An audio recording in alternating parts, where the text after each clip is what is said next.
Salut chers fidèles abonnés de la chaîne, cliquez pour gagner. J'espère que vous allez très bien. Alors aujourd'hui, nous allons parler de beaucoup de sujets.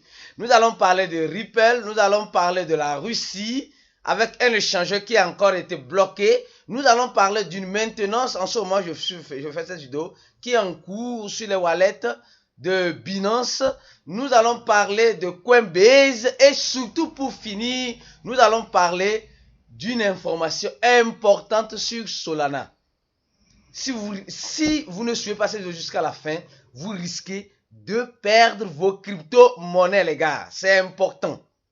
Alors, je tiens à vous dire une chose. Si vous n'êtes pas encore un abonné de cette chaîne YouTube, abonnez-vous rapidement. Et prenez le plaisir, l'agréable plaisir d'activer la cloche de notification pour ne rater aucune de nos prochaines vidéos que nous ferons dans les jours à venir. Je tiens à remercier toutes les personnes qui sont fidèles à cette chaîne. Il y a certaines personnes, chaque jour qui se lèvent, ils viennent ici pour voir s'il n'y a pas un nouveau dossier qui leur serait important et utile dans ce domaine de la crypto-monnaie, surtout de l'investissement en ligne. Alors, rapidement, nous allons voir le marché des crypto-monnaies. Aujourd'hui, presque pendant les 24, le Bitcoin a fait moins 1%, 1,15%. Sincèrement, nous sommes dans un marché baissier, les gars. Chaque jour, ça se confirme. Parce que le Bitcoin n'arrive pas après les bonnes nouvelles que je vais vous montrer et les tristes nouvelles que je vais vous montrer aussi. Elles n'arrivent pas à sortir la tête dans l'eau. Oui. Alors donc, nous sommes toujours dans le marché baissier. Mais toutefois, avant de commencer, je tiens à vous dire une chose. Nous tous, nous connaissons l'échangeur Get.io. Ils sont encore en train de lancer quelque chose de plus intéressant. C'est quoi cette chose-là? Les gars, en tout cas, quand vous voyez un peu ici, vous allez voir, il y a une roulette. Vous voyez? Il y a une roulette. Et sur cette roulette, vous appuyez, hein, et vous gagnez quelque chose. Mais bien avant, ceux qui utilisent l'applicatif, allez sur sur la page d'accueil, les messages qui défilent sur l'applicatif. Vous allez voir cette information-là. Mais vous devez arriver à faire le KYC2. Ils ont trois types de KYC. Ils ont le 1, le 2 et le 3. Vous devez être validé pour le KYC2. Et vous pouvez aussi inviter vos amis. Vous pouvez inviter vos amis. Ils donnent les conditions bien ici, ce que vous devez faire.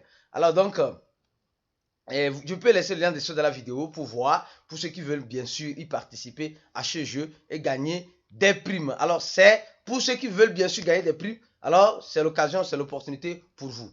Alors rapidement, on va commencer la vidéo. On va commencer par le projet Ripple.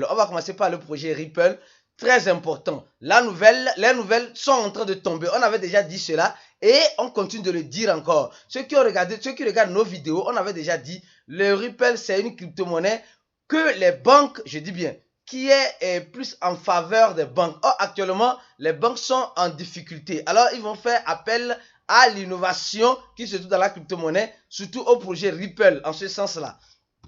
Et si nous regardons bien ici, semblerait-il que Ripple a signé un nouveau partenariat en France et en Suède.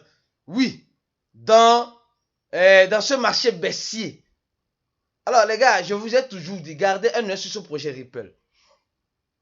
Ça semble être oublié, ça semble recevoir les coups secs de la SEC américaine, mais ça ne l'empêche pas de faire des expansions dans d'autres localités où besoin y est vraiment. Parce qu'actuellement, il n'y a pas, c'est vrai, avec cette crise, l'Europe en souffre trop. Le continent européen en souffre trop. Donc, alors, d'autres continents invitent Ripple pour implanter leurs solutions. Alors donc, gardez les yeux grands ouverts sur le projet Ripple. Oui, gardez les yeux grands ouverts sur le projet Ripple. J'ai déjà fait la petite analyse de tout à l'heure. Rapidement, la bonne nouvelle, elle est ici. Semblerait-il que le projet, l'échangeur Coinbase, vient d'avoir une licence d'opération des régulateurs de Singapour. Oui. Alors, Coinbase, qui est un échangeur américain, qui est en train aussi de faire son expansion. Elle est en train de grandir dans plusieurs localités. Alors, qu'est-ce qui se passe? Vous savez, dans le moment dans les moments de crise, c'est là où les portes d'opportunité s'ouvrent à ceux qui sont visionnaires. Parce que la crise finira tôt ou tard. Quand on ne sait pas, mais elle finira tôt ou tard. Et quand elle va prendre fin, ceux qui se sont positionnés dans cette crise verront les fruits qu'ils récolteront. Alors, Coinbase qui est en train, qui vient d'avoir sa licence au niveau des régulateurs de Singapour. Ça, c'est déjà un grand pas. Ça, c'est déjà très intéressant. Et aussi, cette nouvelle qui est un peu, voilà, qui met déjà la puce à l'oreille. Local Bitcoin, un échangeur, manda Rússia sacar fundo e deixa de fonctionner no país. L'échangeur dit au public russe de retirer leurs fonds parce qu'ils vont arrêter de travailler dans leur pays. On dit a Rússia atualmente é o segundo país que mais acessa a Binance. Et meilleur correcteur de crypto-monédas. Et on dit les Russes sont le deuxième pays qui ont plus d'accès à Binance, l'un des plus grands échangeurs de crypto-monnaies après la Turquie. Donc, mais cet échangeur local Bitcoin, c'est l'un des vieux échangeurs qui a fait le P2P et aujourd'hui dit au public russe de retirer leurs fonds. On dit ici, a empresa detalhou sua decisão, informar que ele vai que eles vão à luz da nova sanção européenne contre a Rússia. Donc ils sont en train de dire clairement ici qu'ils sont en train d'aller ils sont en train d'appliquer les nouvelles sanctions contre la Russie en interdisant aux Russes d'utiliser leur plateforme.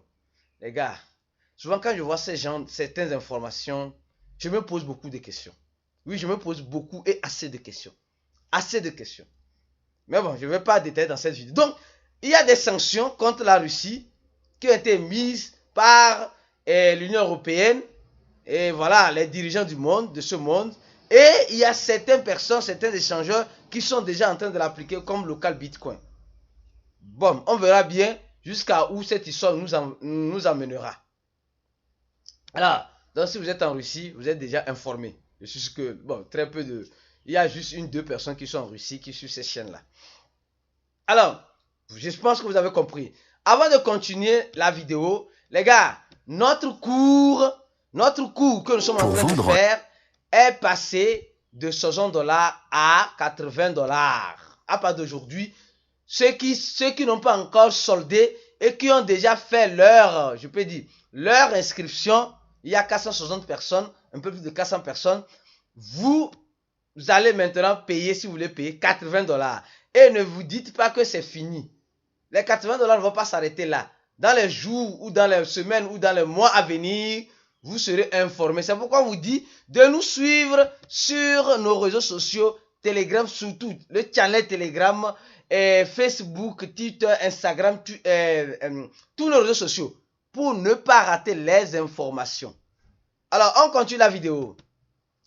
Binance, actuellement, est en train de faire une maintenance sur Binance Smart Chain, sur leur wallet Binance Smart Chain. Bon, ils n'ont pas donné assez de détails, mais ils disent que ça n'affecte pas le trading. Là maintenant, tu veux faire le trading, mais tu ne peux pas retirer pour le moment, ni déposer pour le moment sur Binance. Ils sont en train de faire une maintenance. Vous savez ce qui s'est passé la dernière fois avec Binance? Ça a attiré plus d'attention et je pense que cette maintenance serait la bienvenue et que ça ne serait pas encore de plus en plus centralisé. Bien sûr que l'échangeur est décentralisé. Bon, je pense que vous avez compris ce que je veux dire par là. Que les blockchains qui arrivent soient de plus en plus décentralisés, pas de plus en plus centralisés. C'est vrai, le risque est là, mais apprenons à être amis de la décentralisation, pas de la centralisation. Alors, et pour finir cette vidéo rapidement, voici l'information qui est là. Semblerait-il que, pas semblerait-il, c'est vérifié même, qu'il y a une attaque encore dans le wallet de Solana. Oui, une attaque. À quel type d'attaque? Je vous explique. Dans le wallet Solana, qui est Phantom, le wallet officiel, comme nous aimons le gratuit, comme nous aimons tout ce qui tombe du ciel, sans que nous ayons fait de grands efforts, malheureusement, l'arnaqueur ou le hacker a compris que nous aimons ça. Donc, ils intègrent dans le wallet, ils utilisent des failles de vulnérabilité dans le wallet officiel de Solana qui est Phantom en vous donnant des NFT. En vous donnant des NFT gratuitement, en vous disant, oui, mon frère, tu peux aller, ma soeur, tu peux aller utiliser cet NFT-là. Et quand tu veux l'utiliser, on te dit automatiquement que tu dois faire une mise à jour. Et dans cette mise à jour, tu donnes l'accès à l'arnaqueur ou au hacker de pouvoir avoir accès à tes fonds et le vider à tout moment. Alors, on a toujours répété sur ces chaînes. Si vous n'avez pas participé d'airdrop de façon officielle, où vous voyez un NFT, une crypto-monnaie dans votre wallet, négligez, ne faites aucune interaction avec ça. Comme vous le savez, il y a plus de 8 millions qui ont déjà été perdus. Alors donc, beaucoup de prudence. L'anarcho aujourd'hui cherche toutes les failles nécessaires. Toutes les failles nécessaires pour exploiter. Et là, nous devons être très vigilants. Très vigilants. Alors, je pense que la vidéo a fait déjà 11 minutes. Je m'arrête là. Donnez-moi la vidéo, partagez-la au maximum pour aider vos amis à avoir la bonne information. L'information sur cliquer pour gagner. Et on se dit à la prochaine vidéo. Et ciao!